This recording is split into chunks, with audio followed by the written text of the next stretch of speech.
Deputy Chief Minister Oiba, Mahang Masamang Nagasing at any political situation da, I could the Iran the neutral in the Lainika Hive Wafama, Masida involved or a Hivasi,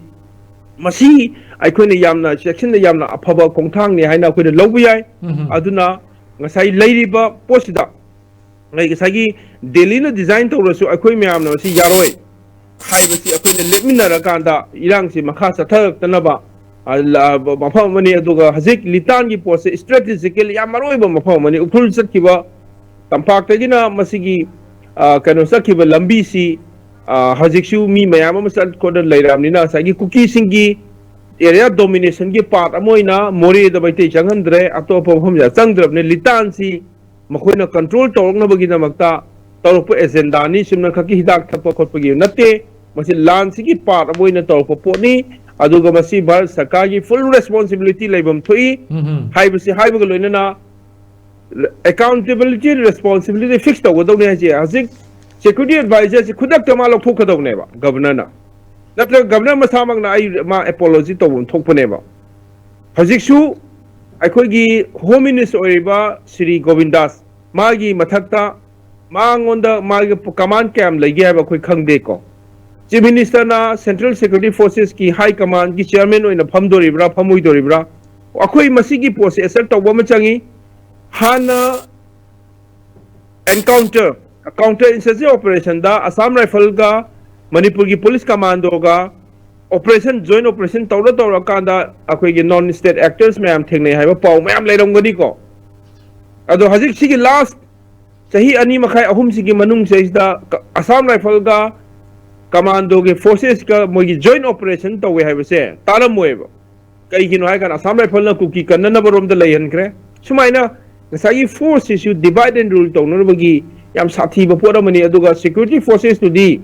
मोई the order फंग दिगे नोई मोई action तो मोई तोलो मोई नसाई नी मोई action लोग दे नी until and unless they are being told they are being ordered नोई मसी की action लो हाई दिगे मोई द कुकी ना नोई काफेरा लाभ हुए मोई द मथौ कम लेते aduna masi aikoina yamna yengadori base sai is a bimol gi statement das yawi duni masi magi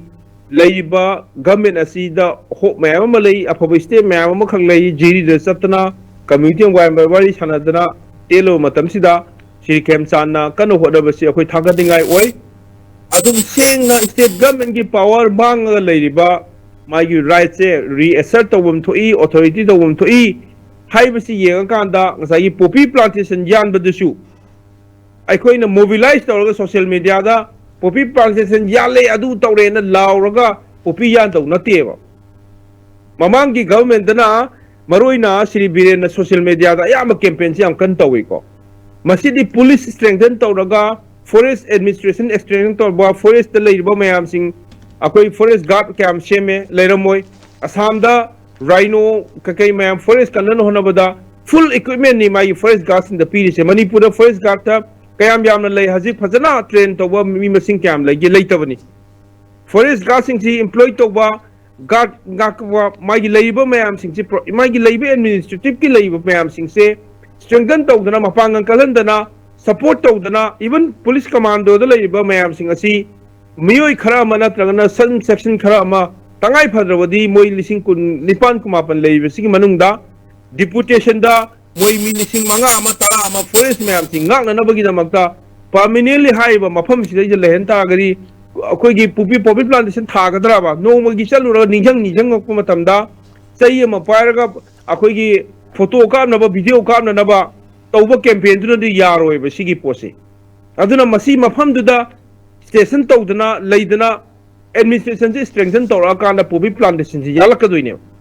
Aduga Mushung Sagi, Assam Rifle gi came labor, Assam Rifle ga Kuki Lalo Wagi came labor, I am Badani, Azik Mayam Hainariba Pupigi Masing Lay, Adu Itagadi, Kuki Lalo Wishing the Su, Pubi plantation Torabra, Tore, Haidanami, Akangation, Hainari, Assam Rifle Nasu, Makoina, campaign tong Niwamatam, the way campaign tong ni Togdomatam the left canal. And Masida Sanari with drama, ma'am, sing say, Masi Lepala Kanda, Masigi Poppy plantation, gi position my pakani, Adubu Masi Togduri but have say, Labor State Administration say, restore to Wamachangi, Commando Forces sing ma'am sing a sea, मागी नियम की मतुंगिना state मफम खुदिमक्ता चलहनबा याननबगी कनोमखक चंगी अदुगा ngसागी कन्ना cookie propagandist ma'am सिंगसिना state की labour forces सिंगसे दैसदा याम डिलिजिटमाइज तौरगा मसी communal forces अदु तौने तहुलिबसे मसीना हेना मांगजदोइसि Indian state तनी मसीना कसु कानबा गमोय मणिपुर दा काउंटर इंसर्जेंसी ऑपरेशन दा असम राइफल ना मांग थारा कान तौबा नते मणिपुर दा आउटलो मैम अमा डायरेक्ट ओइना थेंगनगिबसी